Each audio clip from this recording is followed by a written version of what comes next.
How's it going, guys? It's your boy Pride here, and today we're going to be talking about one of the most underrated shinobi in Naruto. And I think we all know who it's going to be. It's the myth, it's the legend, it's the Ant-Man. It's Shino Aburami.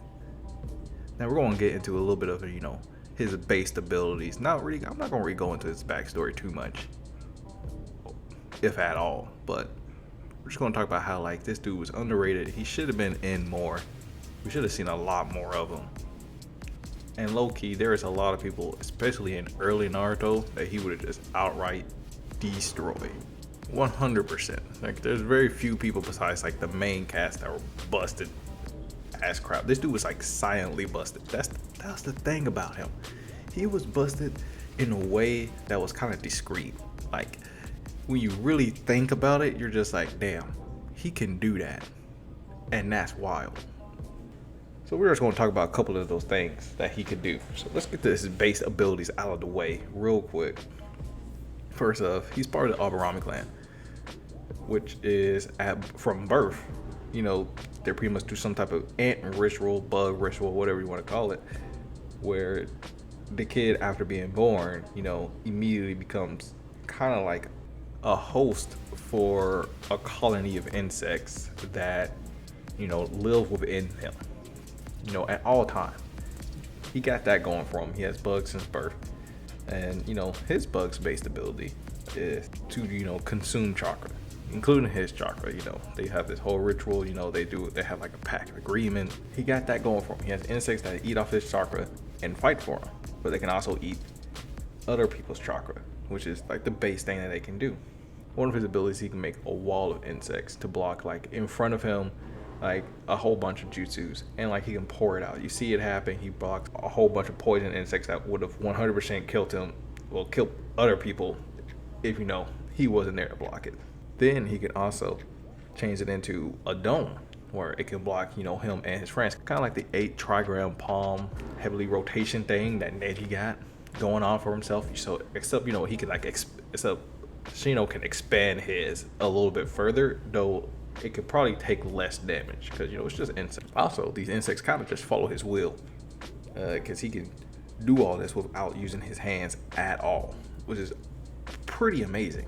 Another one of his abilities can make like a whole insect tornado thing, which consumes people, spin them around at high velocity, and eat their chakra at a high pace rate, and consumes them. This is the advanced version of pretty much all his other stuff, because at that point his insects can also eat flesh, so usually people don't really survive the insect tornado technique. He can also make an insect clone replica of himself. Now this is a pretty busted technique, mostly because it's better than the shadow clone jutsu, not the multi shadow clone jutsu, but the shadow clone jutsu, just a little bit, because when you hit this insect clone, it pops right back into Shino again, like it reforms, as long as Shino spends the chakra to do so. Also, it has some other things that we haven't seen him do, but like it's just common sense that I would think that he can do, which is it can probably on contact just like break apart and make the insect cage, which Shino has another ability of where it surrounds that person. It's the opposite of the dome. Instead of protecting it in case it's the target. So that's one thing that Shino could possibly do, amongst other things. Now those are all cool abilities. He has a couple more, but we're not really going to get into those really. He can like scout a little bit with his insect. He can spread his chakra. He can spread his chakra signature, because the insects all kind of represent his own chakra. We're going to get into that a little bit later, but right now what I really want to talk about is this really busted insect technique that I didn't know he can do until I saw it in the anime. I'd never seen him do it before or after that. He punches one of these giant tail beast monster things, right? He punches it, just a regular whack, and then one insect comes out of his arm and goes into this thing, which is very durable, by the way. Like, it's more durable than human skin. So just imagine like that thing just went into you like butter, pretty much. And then After he did that, all like 2 seconds later, 3 seconds later, whatever, it pretty much 3 other insects, almost as big as this creature, popped out of this creature. It was insane what this man can do. Insane. And I'm really just saying, where was that? Like, what is that? And that's another thing about this man that makes him pretty underrated. No one knows his ability to the fullest extent. Even his teammates, even his classmates and all his allies, they saw that and they were like, what the heck is that? That don't make sense. You know what I mean? Like, everybody else was surprised when they saw that happen. And I'm like, okay, can he use this on other people? Obviously, yes. Has he? We need to see someone he used that on, and I want to see someone survive this, because I want to know what you do to get out of that. He's a pretty underrated dude. Like, he has all these abilities, and that was the strongest one. And we're just gonna go off of, like, in early Naruto, right, when he has these abilities, who can you really like beat, right? I think he has a good chance against everybody besides Gaara and like maybe Neji and Sasuke. Everybody else though, I feel like he has a good shot. If Lee uses Gates, then you know that's just GG, because Lee is pretty much just untouchable at that point. But everybody else, man, it's pretty questionable. All of Shino's abilities are just wild to me. Like, for instance, right, he has the ability to pretty much have an insect clone that looks just like him, maybe multiple, have them spread out across the entire forest, and you won't even know which one is him. So you don't know where he's coming from. You don't know if you're fighting the real one. You never really know if you're fighting the real one, because all they have is the same exact chakra signature as him. He even has a whole technique for scrambling chakra synthesis. So like, you can't go off of reading chakra.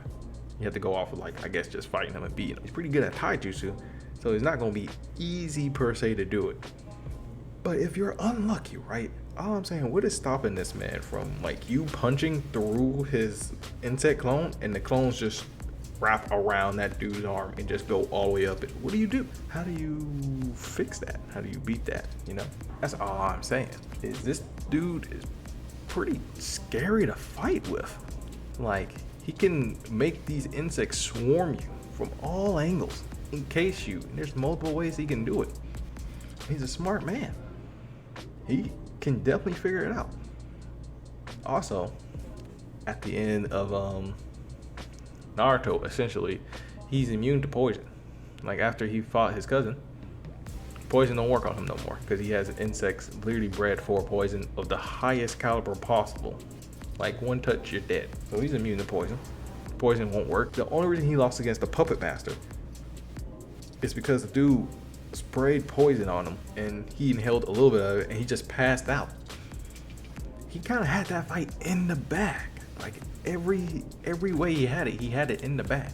He knew he had it in the bag. He was super confident that he was gonna win and be able to fight with Sasuke against Gaara.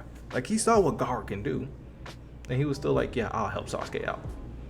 I'll beat this dude and then I'll help Sasuke. And he pretty much proved that he can do that. I'm just saying, you know, Shino's pretty underrated. You know, I just want to see more people fight Shino. Like, we just miss so much from that man.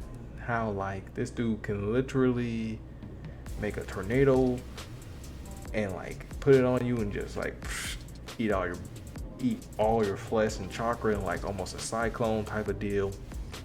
Don't see nobody fighting that. So it's like a tree person Zetsu.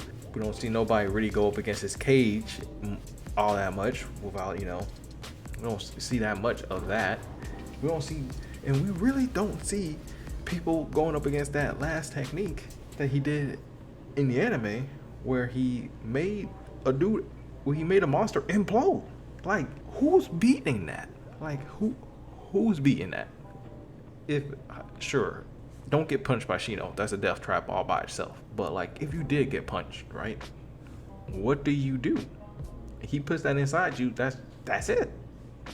That is it. You have to know exactly how the ability works, how much chakra it will take for that specific amp to not go crazy on you on the inside of your body. You have to know so many things about his secret family technique that is secret, so no one knows it outside the family. It's a little insane. So I'm just saying all this because, yeah, I think Shino's pretty underrated. He has all these XYZ abilities. He's super smart, but yeah, he fights nobody of any substance. Like, he fights no one. He don't get to show none of these techniques, and we don't get to see nobody beat these techniques. So there's no really like, oh well, who can he not beat? Because I don't see many people having the outs to what he can do. And obviously, the creator didn't really see many people having outs to what he can do, unless you got AoE techniques that you can pretty much spam all the time. And even then, I don't think that can work all the time. So, that's just, what I think about Shino Aburami as a character. He's pretty busted. He's pretty powerful. And if he was to go up against some fights, I would just love to see it. That's just the biggest thing about it. It's just like we don't see enough of him. And I would just love to see him fight people. Love to see him win. Love to see him lose more. He fought that one dude that was a Jonin, lost like once. Then came back 2 minutes later, beat his ass. That's not something crazy. I mean, it's crazy that he was able to do that in like 2 days, but like still, I want to see more of that. Or I just want to see better people, really. You know what? That is it, guys. You know what? We're probably gonna be. Part of me feels like I want to talk about the power structure of Naruto. Well, no, Boruto. If y'all all saw that new chapter, then you know what I'm talking about. Or that old chapter, then you know what I'm talking about. You know that one chapter in Boruto that was just like, what the hell? We'll get into that later. Next week, we'll talk about that one character that kind of just set off the entire power scheme. Boruto's turning into Dragon Ball Z real quick. We'll talk about it later.